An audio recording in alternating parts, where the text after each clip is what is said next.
Assalamualaikum warahmatullahi wabarakatuh. Selamat pagi dan salam sejahtera untuk kita semua. Perkenalkan, nama saya Hendra Aprianto, dosen S1 Hukum Universitas Muhammadiyah Palembang. Pada kesempatan kali ini, saya akan membahas mengenai salah satu mata kuliah yang saya ampuh, yaitu Hukum Adat. Pada mata kuliah Hukum Adat ini menggunakan metode DIA atau Delivery Interaction and Assessment yang mencoba untuk berfokus pada Student Center Learning, Blended Learning, dan diskusi kelompok serta studi kasus. Video ini dibuat untuk memenuhi salah satu persyaratan sertifikasi dosen tahun 2026, yaitu pernyataan jadi dosen dalam Uncuk Kerja Tridharma Perguruan Tinggi atau PJD UKT-PT, khususnya di aspek pengajaran. Mata kuliah Hukum Adat merupakan mata kuliah wajib bagi mahasiswa semester 2 pada program studi S1 Hukum Universitas Muhammadiyah Palembang. Mata kuliah Hukum Adat ini memiliki bobot sebesar 2 SKS selama 1 semester.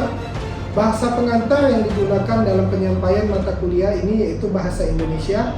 Mata kuliah Hukum Adat bertujuan untuk membekali mahasiswa dengan pengetahuan serta konsep mengenai adat istiadat di Indonesia serta implementasinya di masyarakat. Pada mata kuliah ini akan dibahas berbagai materi yang berkaitan dengan hukum adat yang tumbuh dan berkembang di dalam masyarakat. Yang pertama, pengantar dan mengenal hukum adat. Yang kedua, struktur masyarakat hukum adat. Yang ketiga, dasar hukum berlakunya hukum adat. Yang keempat, hukum adat sebagai aspek kebudayaan. Yang kelima, hukum kekeluargaan. Yang keenam, hukum perkawinan dan hukum harta perkawinan. Yang ketujuh, hukum waris dan hukum tanah. Yang kedelapan, hukum perutangan dan perorangan. Dan yang terakhir, implementasi serta evaluasi terhadap eksistensi hukum adat di Indonesia. Capaian pembelajaran lulusan atau CPR, program studi S1 Hukum yang dibebankan pada mata kuliah ini diantaranya: yang pertama, menguasai konsep teoritis tentang ciri, struktur, dan teori ilmu hukum, sumber, asas, prinsip, dan norma hukum, dan sistem atau tata hukum nasional Indonesia, dan sejarah perkembangannya. Yang kedua, mengenai pengetahuan dasar tentang sejarah dan aspek normatif di bidang hukum positif Indonesia, sekurang-kurangnya mencakup hukum perdata, pidana, hukum tata negara, hukum administrasi negara, hukum internasional, hukum adat, hukum Islam, hukum dagang, hukum agraria, baik aspek material, substansial, maupun formal prosedur. Yang ketiga, mampu menyusun konsep penyelesaian persoalan atau kasus hukum melalui penerapan metode berpikir yuridis berdasarkan pengetahuan teoritis tentang asas, prinsip, dan norma hukum dari berbagai bidang positif di Indonesia, yang merupakan keahlian dasar untuk menjalankan profesi hukum.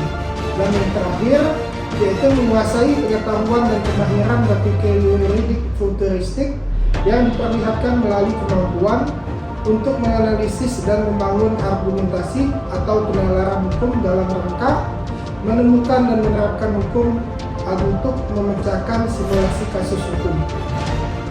Selanjutnya, untuk capaian pembelajaran mata kuliah atau CPNK pada akhir perkuliahan ini ada 3. Yang pertama, mahasiswa mampu memahami pengantar adat, hubungan adat dengan hukum tata negara, hukum administrasi negara, dalam hal pemerintah adat seperti marga di Sumatera Selatan. Yang kedua, mahasiswa mampu memahami struktur masyarakat hukum adat, masyarakat adat teritorial, masyarakat hukum desa, masyarakat hukum adat genealogis patrilineal, matrilineal, dan parental. Yang terakhir, mahasiswa mampu memahami hukum perkawinan dalam masyarakat keibuan, kawin bertandang, kawin menetap, dan kawin bebas. Referensi yang digunakan dalam mata kuliah hukum adat sangat beragam, namun referensi utama pada mata kuliah ini mengacu pada buku ajar hukum adat yang telah disusun dan dikembangkan sesuai dengan rencana pembelajaran semester. Selain itu, terdapat berbagai sumber pustaka pendukung lainnya berupa peraturan perundang-undangan, jurnal ilmiah, hasil penelitian, serta literatur hukum yang relevan. yang dijadikan sebagai bahan rujukan dalam proses pembelajaran.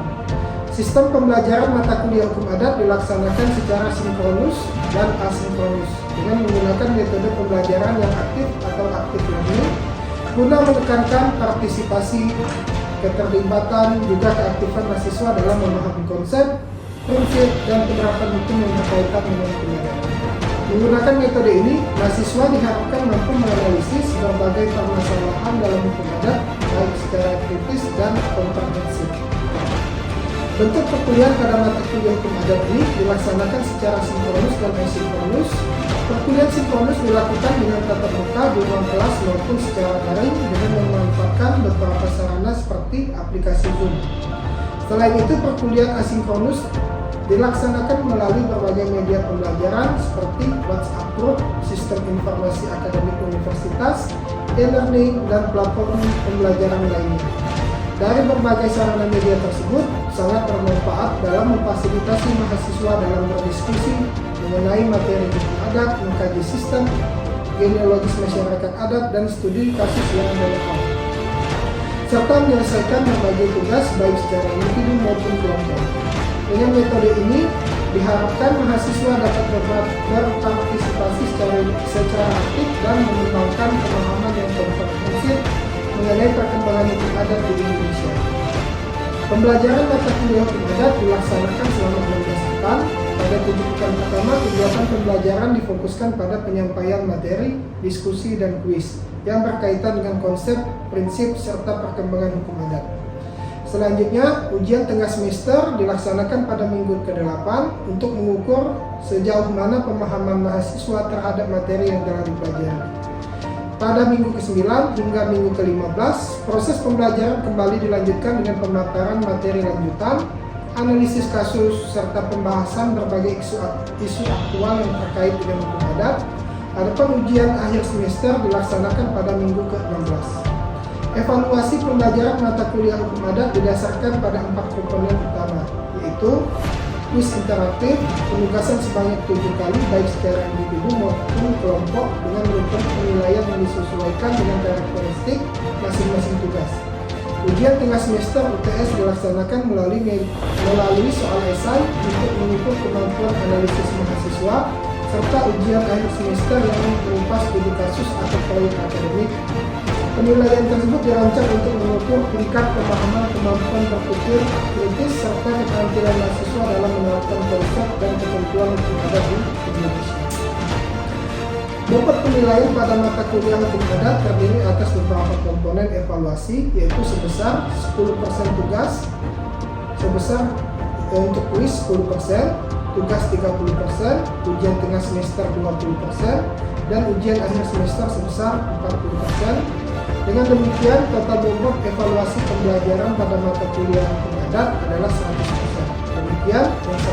Demikian yang dapat saya sampaikan mengenai mata kuliah hukum adat.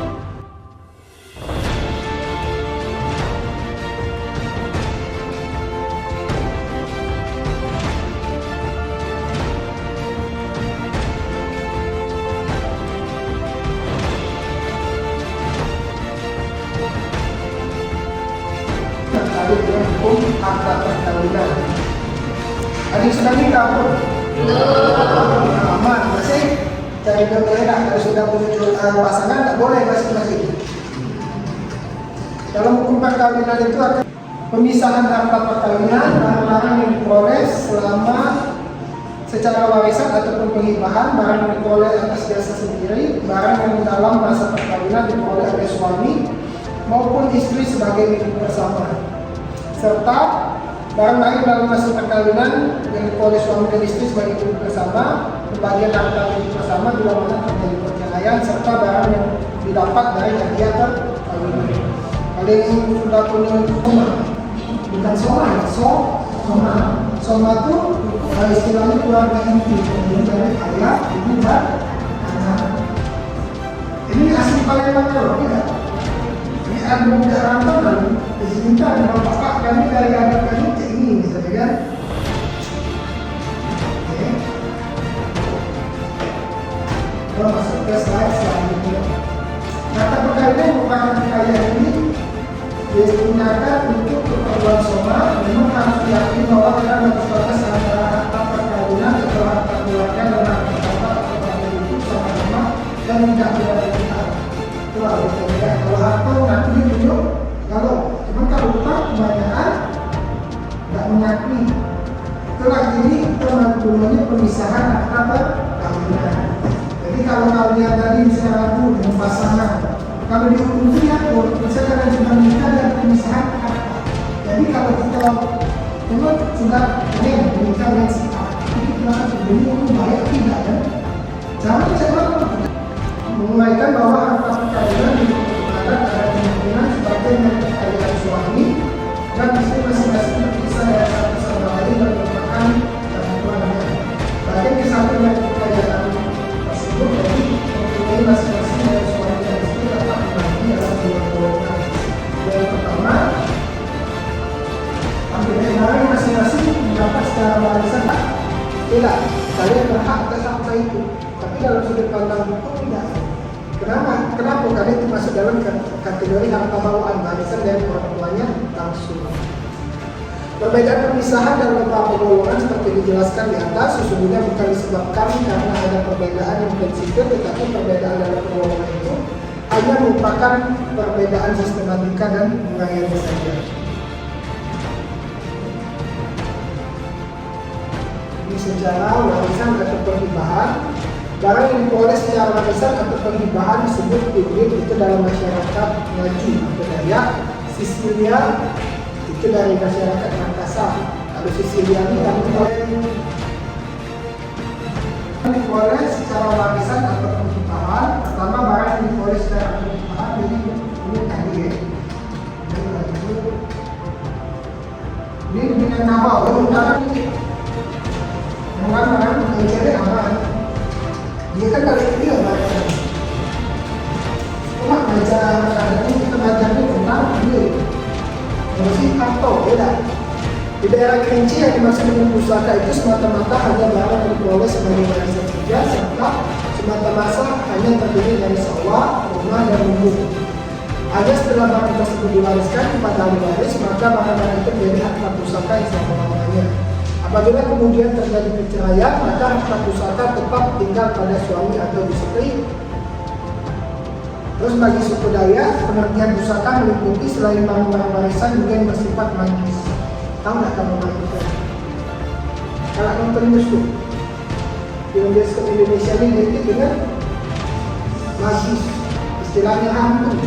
Jadi istilah kata untuk waktu nonton bioskop Indonesia ini mudah Pak. Contoh, ada pelanggaran ketentuan misalnya tak yang dilarang secara mistis dapat kan selesai tak kan biasa apa tidak berlaku sambil pula apa jadi magis itu dalam tinggal tadi berkaitan dengan mistis.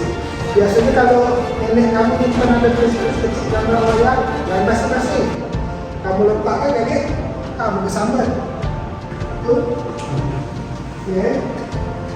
Ini barang-barang yang diperoleh jasa atas jasa sendiri baik suami maupun istri masing-masing mempunyai kemungkinan untuk dalam masa perkawinan memiliki barang atas jasanya sendiri. Adapun besar dan kecilnya kemungkinan ini siapa ya? Ayo, ada yang bertanya kan? Oke, silakan.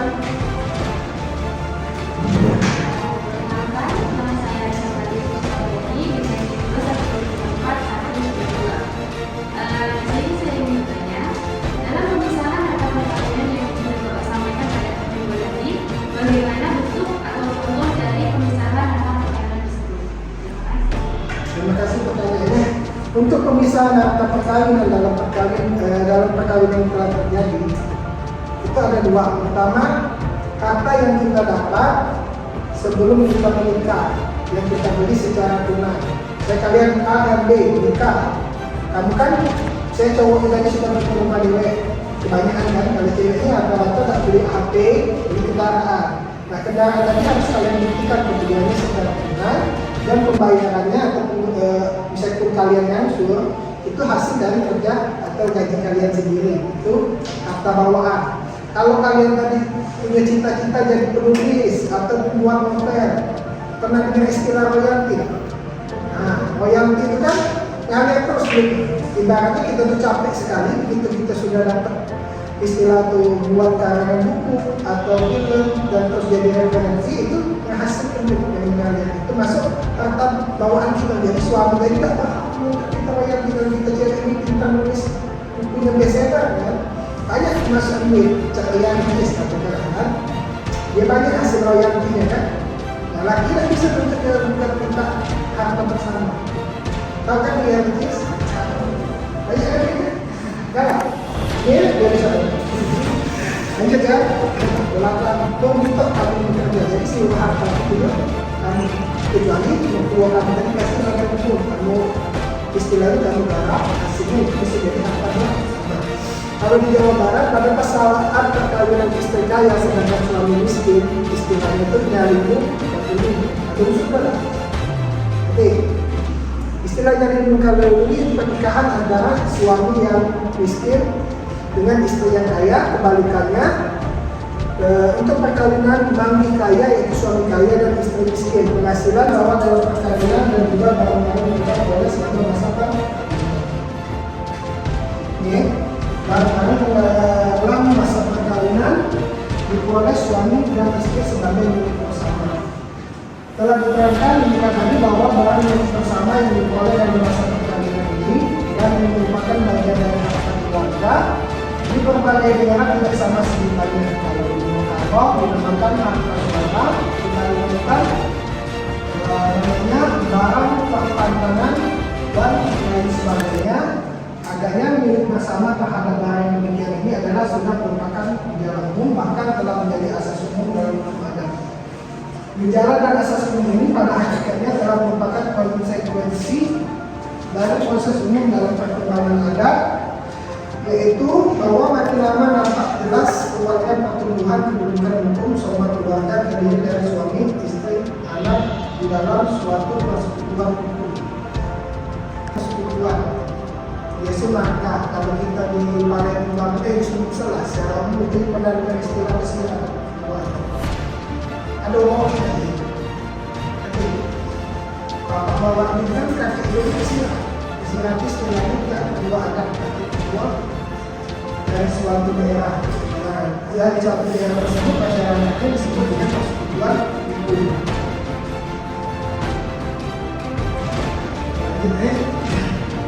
Oleh karena itu, maka anggapan hukum ini mengatakan bahwa orang yang diperoleh dalam masa perkawinan selalu menjadi milik bersama, demikian juga dengan terdapat jurisprudensi yaitu keputusan Mahkamah Agung tanggal 23 tahun 6 yang menjadi koran mengatakan bahwa aturan umum yang mengatur di berbagai daerah tentang hal urusan ini.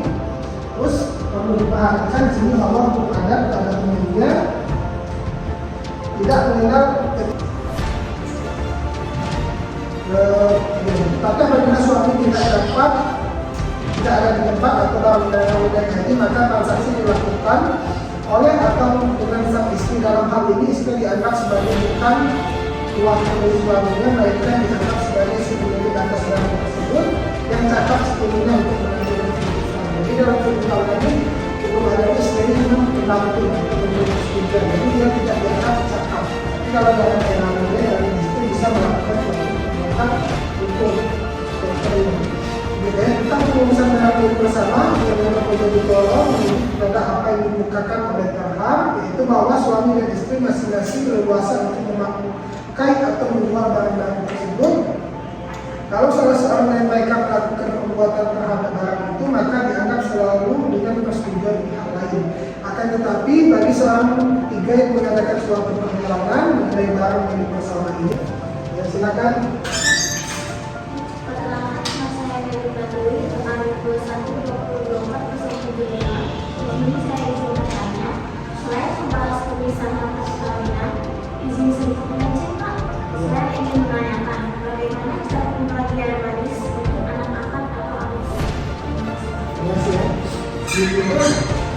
Kalau istilah adopsi atau anak angkat, tidak, itu agak sensitif, banyak untuk tersinggung. Tapi sebenarnya perlu kita untuk bahas waktu sedikit lenceng seperti di dalam. Nah, kalau dalam silsilah anak adopsi atau anak angkat tidak berhak atas harta waris. Nah, ini saya tahu Pak kan tidak? Sudah kita besar tidak? Tidak itu walaupun bukan darah daging kita ada kata lahir dan batin, tapi itu tidak biarkan anak kita cuma ya. Tidak dapat apapun, kita ada yang kita kasih kenangan. Itu bisa melalui iman atau wasiat. Besarannya berapa Pak? Maksimal sepertiga dari total harta. Tidak boleh lebih. Jadi maksimal bisa kalian punya 1 miliar, itu sepertiga dari 1 miliar. Maksimal kalian punya atau itu ayat tadi. Lanjut ya.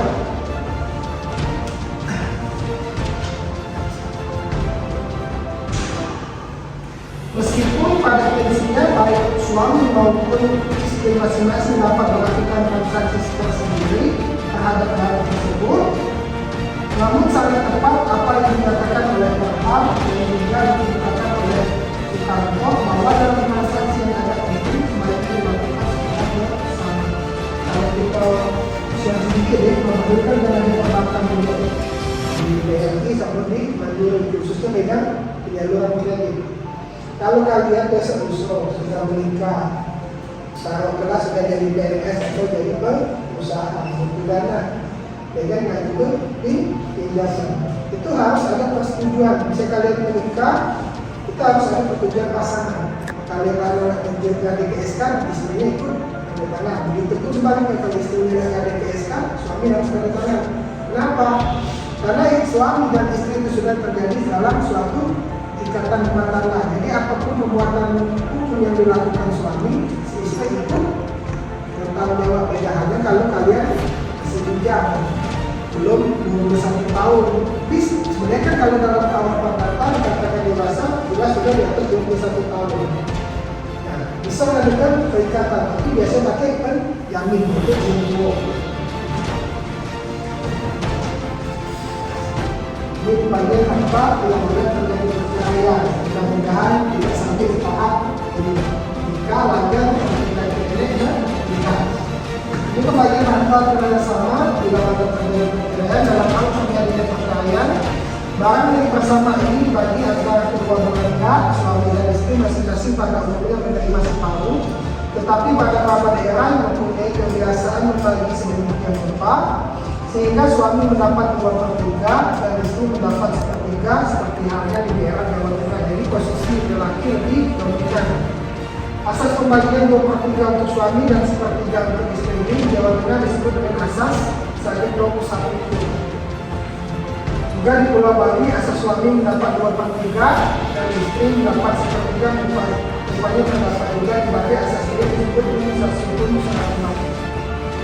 Dan di Kepulauan Bangkai ada dua asas 2/3 dan 1/3. Jadi salah satu pihak dominan. Tapi pada waktu sesudah perang dunia kedua, perkembangan menunjukkan dengan jelas bahwa kebiasaan asas 1 itu adalah asas hukum. Lambat laun akan lenyap karena tidak sesuai dengan keinisiatifan masyarakat Indonesia makin lama makin kuat, bahwa juga ada keadaan di bawah kekuasaan pihak yang masih hidup seperti halnya dalam masa perkawinan. Pihak yang masih hidup berhak untuk menggunakan barang-barang milik bersama guna keperluan hidupnya. Ini lanjut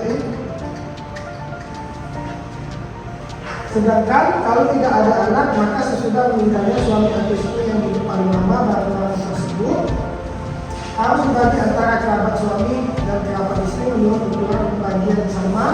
Ukuran pembagian yang dipergunakan suami istri seandainya mereka masih hidup serta membagi barang-barang tersebut.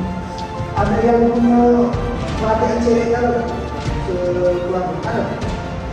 Itu ada kisah, Bapak pernah ada orang cerita dalam hukum Islam, kalau dia seorang wanita punya anak itu cewek galau, mohon maaf ya sebapaknya meninggal dunia dulu. Tidak, kita tidak punya kakak tuh. Otomatis kalau punya menikah diambil dari setelah ayahnya. Nah, itu kalau kita lihat dari perkawinan, itu berakhir dengan hukum apa perkawinan kita yang dipanggil. Pihak dari keluarga almarhum ayah kamu bisa juga harta kamu. Karena kalau kamu tidak punya laki-laki itu wanita sakti di balik keluarga sebelah bapak. Jadi jangan heran, tadi misalnya ada yang mohon maaf ada keluarga tadi yang lahir ibu kami tadi dulu itu juga tidak bisa ada waktu di sini. Jadi kalau kamu banyak di sini kalau dia masih kita agak jangan tegang, maka agak kreatif. Terus sebenarnya beberapa lagi jangan sampai kalau kita sudah banyak kue buat itu yang kiri kalau tak ayah kita dapat musibah kita selalu anak kita juga bukan cuma harga itu kami ajarin kita juga tapi kan itu kita cari kan dari payah meskipun sangat jarang terjadi tapi ada kemungkinan pembagian hidup bersama ini ada suami maupun istri menjadi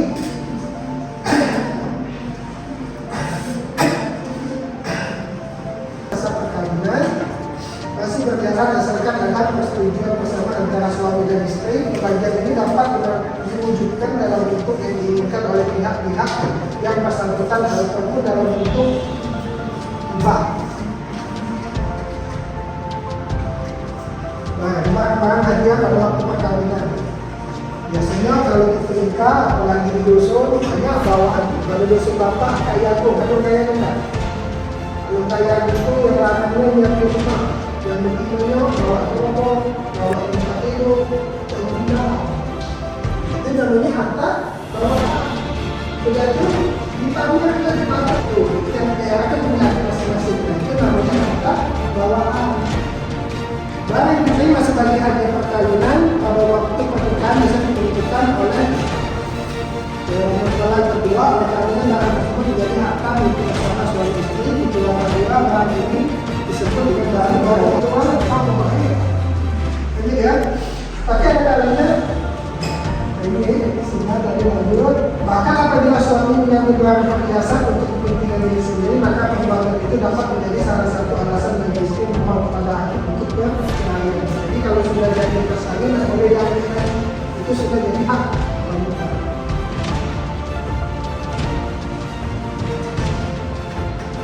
Sebagai pengecualian, hak asas umum ini adalah apa yang dikenal dengan istilah kokas di daerah nama ini. Kokas ini merujuk penetapan rumah tangga yang diselingi diberikan kepada istri pada kali jujur. Kokas ini adalah barang pembawaan yang diberikan oleh ayah, maka istri kokas diberikan kepada mempelai wanita yang menjadi milik suami. Hal ini kiranya dapat dimengerti apabila barang pembawaan itu atau kokas dilihat sebagai seakan-akan suatu jasa balasan dari ayah istri terhadap jujuran yang ia terima. Jujuran itu mas kawin, bukan jujur deh. Kakak ini cuma kami telah saya kakak. Jujur dalam arti itu ada bisa dikatakan mas kawin atau jujur pemberian. Okay? Jadi istilahnya itu kalau dihukumi